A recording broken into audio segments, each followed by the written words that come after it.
আসসালামু আলাইকুম দর্শক, চলে আসলাম কচুরমুখীর ভিডিও নিয়ে। এখানে আমি 3টে আইটেম নিয়েছি রান্না করার জন্য,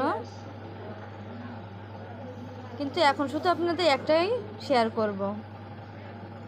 এখানে নিয়েছি চিংড়ি মাছ, পেঁয়াজ কুচি, রসুন কুচি ও ধনেপাতা কুচি, কাঁচামরিচ কুচি।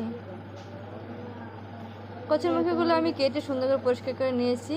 কড়াইতে তেল দিয়ে চিংড়ি মাছগুলো দিয়ে দিলাম।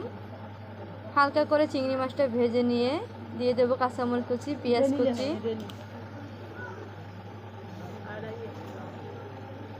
হালকা বাদামি কালার হলে আমি একটু পানি অ্যাড করব। এরপর দিয়ে দেবো হলুদ গুঁড়ো, মরিচ গুঁড়ো। এরপর মশলাগুলো ভালো করে কষিয়ে